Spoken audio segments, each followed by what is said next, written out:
The adventure begins with a soldier named Percy, shown hunting deer deep inside the forest with his fellow soldiers. The challenge is simple: take down the deer as quickly as possible. Everyone knows Percy's aim is unmatched, and with a precise shot, he wins the game before anyone else. Many believe Percy will go far one day, but there's a catch. Unlike other soldiers, he's never won a single medal. At that time, a soldier's rank and worth were judged by the medals they earned. Later, at a party hosted by the army, Percy's wife and several other soldiers are present. But the whispers are all about him: how someone so skilled has no medals, no awards, nothing to show for his talent. The truth is, Percy's family background has left a stain on his name. His father was a notorious gambler and heavy drinker, and because of that, no one takes Percy seriously. Still, he's determined to prove himself and silence his critics, not realizing that a dangerous adventure is waiting for him. One day, his senior officer George calls him in and explains that there's a section of the Amazon rainforest, spanning between Bolivia and Brazil, that's neither mapped nor explored. Now, the two countries are locked in a dispute over who it belongs to. Both have asked the UK to investigate and make a decision, but before that can happen, someone has to explore the place. Rumors say it's filled with deadly viruses and even species that eat human flesh. George believes Percy is the only soldier capable of taking on this impossible mission. He promises that if Percy succeeds, his rank will skyrocket and he'll finally receive the recognition he deserves. That's exactly what Percy has been waiting for, so without hesitation, he accepts. His job isn't just to inspect the area, it's to uncover every mysterious element no one has ever explored. Percy rushes home to tell his wife, explaining that this mission is crucial for his career and reputation. She knows it's dangerous but supports him, knowing how much it means to him. Within days, Percy sets out on his dangerous journey, forgetting one crucial fact: no one who has ever gone there has returned. He travels toward the Amazon by ship, and during the voyage, he spots a strange man, Henry, watching him closely. Confronting him, Percy demands to know why he's being followed. Nervously, Henry admits that George sent him to keep an eye on Percy and report back regularly. He was there to help, but without revealing it. Though annoyed at first, Percy eventually relaxes. After hours on the ship, they transfer to a train that will take them deeper toward the forest. Along the way, Percy meets other companions who speak of a river running through the heart of the Amazon. Locals believe it's home to the most dangerous creatures ever known, some thought to be extinct, others never discovered by humans. Percy decides he'll explore the river in addition to the jungle. Eventually, Percy, Henry, and a few others reach a tribal village on the outskirts of the main rainforest. The tribe is in the middle of strange rituals, likely part of their culture. There they meet a man named Manly, who questions them about their plans. When he learns they're heading for the Forbidden Zone, where no one has ever returned from, Manly warns them not to go, claiming it's a place where even human bones vanish. But Percy insists he must go. This mission isn't just for his country, it's for himself. Impressed by Percy's determination, Manly finally agrees to help, arranging for some locals to guide them into the forbidden territory. Henry went to meet a local leader to recruit regional people for their expedition. But the leader warned him bluntly, they wouldn't come back alive from that place. Percy ignored the warnings and managed to gather a few locals to join their team. Soon, they were ready to enter the Forbidden Zone, traveling by a small boat that would take them straight through the middle of the river. After several hours, they reached the point where the Amazon rainforest officially began. That's when they noticed ripples in the water. Percy spotted a man sitting in another boat not far away, but when he called out, the man didn't respond. Suddenly, arrows flew out from the bushes, razor-sharp and deadly. One pierced straight through a soldier's body. The wounded soldier fell into the water, and Percy, along with the others, jumped in to escape the attack, unaware of what was lurking below. The river was swarming with piranhas, vicious predators drawn to the blood of their injured comrade. Within moments, they attacked, tearing him apart. Percy and the others scrambled back onto the boat, but the injured man was trapped in a net, unable to escape, and was devoured before their eyes. With one man dead, Percy and the rest pressed on. Manly, however, began acting strangely. Blood was coming from his mouth, a sign of an illness he wasn't telling anyone about. When Percy asked their local guide how long it would take to reach the forbidden area, the guide admitted it could take weeks. And now even he seemed terrified. He told Percy that while the forest might be rich in gold and treasures, those were just the bright side. No one talked about the deadly secrets hidden within.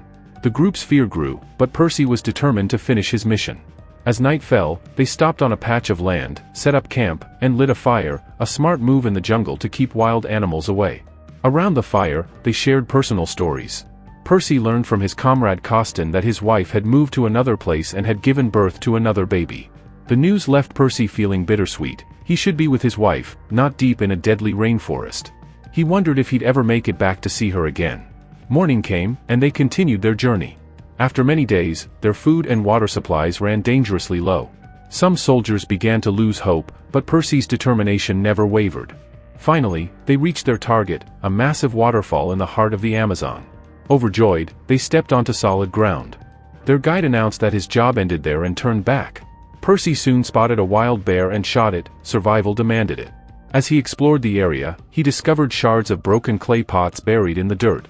They looked centuries old, clearly made by human hands. This confirmed what Percy suspected. While no one from the UK had ever been here, people had lived and survived deep within the Amazon for many years. By now, Percy had gathered a lot of valuable information, but due to a shortage of food and water, they were forced to return. When Percy re-entered the country, the British people gave him a warm welcome. In fact, they now hailed him as a brave explorer, and his reputation rose even higher. After all, he had returned alive from a place where no other Briton had ever set foot.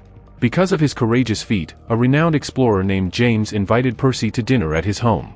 James had read many of Percy's published articles and revealed that he, too, had once attempted research in the Amazon rainforest, but his team had failed. Now, James offered to sponsor Percy to map out all the unexplored regions of the Amazon and to prove whether an ancient tribe still lived there. Percy accepted the offer, insisting that no one should know about it until the mission was complete. The next day, Percy gathered an audience in a hall to share the results of his earlier expedition. He explained that the Amazon rainforest hid countless secrets, among them, a possible ancient city where treasures might still lie buried underground. Showing shards of broken clay pots, he suggested that an ancient tribe, perhaps even the direct ancestors of modern humans, could have lived there. Discovering them could unlock a new chapter in human history, revealing extraordinary details about our origins. But not everyone believed him. Many thought Percy had gone mad, spreading lies to gain fame. Some even accused him of never having entered the Amazon at all, claiming he had turned back halfway and fabricated the entire story to boost his career. The criticism cut deeply, and Percy took it as a challenge. He vowed to prove every word he had said by finding the lost city overflowing with treasure and uncovering the truth about the ancient tribe.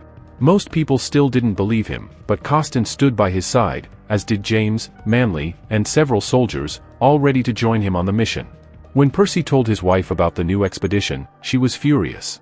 Their family was growing, yet he refused to stay home. She even offered to join him, saying she knew a bit about navigation and could help, but Percy refused, warning her that the forest was too dangerous and she would only be a liability. The argument escalated, but Percy had already made up his mind. He was going. The next day, Percy set out with his team, which included Manly, Costin, James, Murray, and several others, people who believed in him and had decided to follow him through every risk. They traveled first by boat to the same spot Percy had explored on his last journey. He knew the route well. Upon nearing the shore, a sudden volley of arrows flew toward them. Fear spread quickly among the group, but Percy guessed it was likely the nearby tribe. He immediately calmed his companions, ordering them not to fire back. Fighting would only provoke more attacks. Instead, Percy carefully approached the tribespeople, even singing a peaceful song to ease tensions. Slowly, the aggression faded, and the tribe ceased their attack. Cautiously, Percy moved closer to speak with them. Murray, the heavy-set man in the group, tried to stop him, warning that the tribespeople wouldn't understand him. But Percy's respectful approach worked, and the tribesmen allowed them into their village. Inside, Percy met the tribe's chief, while Murray and others grew uneasy. Murray had realized these tribesmen were cannibals, eating both humans and animals alike. He refused to go any farther and stayed behind at the boat. Percy pressed on, meeting with the chief and asking about the lost city said to hold vast treasures. The chief admitted he had heard of such a place but claimed no one from his own people had ever been there. If Percy wanted answers, he would have to seek out the more ancient tribes that lived even deeper in the forest, high up in the mountains. The chief explained that the higher they climbed, the more likely they were to find these older tribes, and perhaps they could lead him to the treasure. With this vital information, Percy now knew the path he needed to take to continue his quest. The chief gave them directions, and after getting some rest, Percy and his companions set out for the location. Murray kept insisting they should turn back. He was terrified. Everyone got back into the boat, assuming the way ahead would be safe. Murray had nearly finished all the food, leaving supplies for only a few more days. Even in such a dangerous place, Murray was being careless. As they moved forward, the river current grew stronger. Percy warned Murray not to move too much since he was standing at the edge of the boat and disrupting its balance. But Murray wouldn't listen and kept shifting around. Suddenly, a backpack filled with food supplies fell into the water, and in the commotion, Manly also fell in. Murray was left clinging to the boat, tilting it dangerously. Eventually, Manly and Murray managed to reach the shore together, and Percy brought the boat in. He was furious with Murray, who had also been bitten multiple times on the leg by piranhas. In this condition, Murray couldn't travel with them, and they needed to treat him immediately to prevent infection. Because of Murray's carelessness, Percy's mission, which had been going smoothly, had to be stopped. All their food supplies were gone, and Percy doubted they could continue. He couldn't leave Murray alone in such a state. So, Percy, along with Manly and Costin, decided to seek help from a nearby tribe, get some food supplies, and return home. His entire plan had been ruined, entirely because of Murray. Back home, Percy reunited with his youngest son. He had barely spent time with his children, always away on expeditions. Later, he attended a Royal Geographical Society meeting to explain what had happened. Percy told the head members they had been right on schedule until Murray's carelessness forced them to stop. The food had run out, and one team member was injured. Continuing would have been too slow and dangerous. But Murray, present at the meeting, contradicted him. He told the head members Percy had no plan and that their findings couldn't prove the ancient city still existed, essentially calling Percy a liar. Costin and Manly sided with Percy, explaining that Murray had been completely inattentive to the mission and was responsible for ending it early. Still, because Murray himself was one of the head members, his word carried weight. He even demanded Percy apologize for the failure, but Percy refused and, in his stubbornness, resigned from the society altogether. Returning home to his wife and son, Percy soon received a letter from the military inviting him to serve in an upcoming war. Without hesitation, Percy agreed. It was his duty to his country. His eldest son, Jack, was furious, accusing him of never giving the family time and of never finishing any exploration. In anger, Percy slapped him, though Jack's mother later explained to him that exploration was his father's destiny. Despite feeling defeated inside, Percy joined the army and fought in the war for months until their forces were close to victory. Then, he learned that Murray, the same man who ruined his mission, had once again gone into the forest with companions to search for the lost city but gave up shortly afterward. This meant Murray secretly believed it existed. One day at Percy's camp, an old woman who claimed to read people's futures told him that he carried a regret that would never leave until he fulfilled it, clearly referring to his unfinished exploration. The next day, their final attack on the enemy was planned. Percy inspired his soldiers to fight for their families and country, even if it meant death. Moments later, the battle began, but Percy was shot and severely wounded. He was rushed to the medical camp and eventually transported back home. Percy had suffered a severe injury to his eye, and the doctors feared he might never see properly again. However, they told his wife that all he needed was rest. From that point on, Percy could neither serve in the army nor continue his explorations. In a way, it felt like a full stop had been placed on his life. That deep regret inside him would likely never go away. Still, Percy never imagined that one day he would uncover secrets no one had ever explored before. Years later, Percy retired. Many interviewers came to ask about his life, and one journalist questioned him about why he had stopped exploring. Percy's simple answer was that he had decided to stay with his family. His health had deteriorated to the point where he didn't want to go anywhere. But the journalist reminded him that his expeditions had inspired countless young people. In fact, there were now many expeditions into the Amazon, including one recently funded by a doctor, aiming to find the very same ancient city of treasure Percy had once set out to discover. For a moment, Percy felt tempted to join the search. But now, his entire world revolved around his family. Meanwhile, in the forest, his son Jack was practicing hunting deer. Percy approached him and handed him a locket he had found many years ago in a tribal village deep in the jungle. Jack asked his father whether he still believed the lost city existed, and if so, why no one had ever reached it. Percy, with a hint of sadness, admitted that it had been his dream to explore that place, but now he was bound by family life. Knowing his father's unfulfilled dreams, Jack tried to convince him to join him on an expedition into the Amazon to search for the lost city of gold. Curiosity began to stir in Percy's heart again. He knew that if he didn't try one last time, he would live with regret forever. Jack asked his mother for permission to go with his father. She initially refused, but Jack managed to persuade her. Soon, Percy and Jack introduced themselves at the Royal Geographical Society and re-established a new mission to find the lost city. Percy even called his old friend Costin, who at first refused because he had become a family man with a wife and children. but after seeing Percy's determination, Costin agreed to join.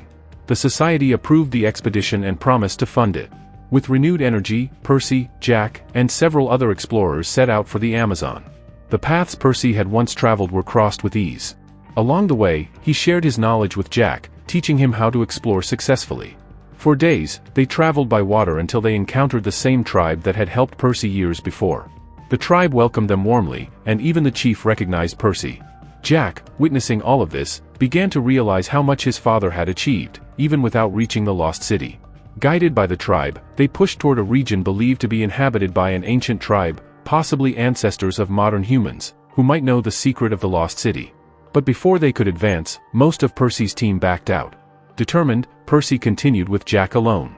Nearing the area, they encountered another tribe unlike any they had seen before.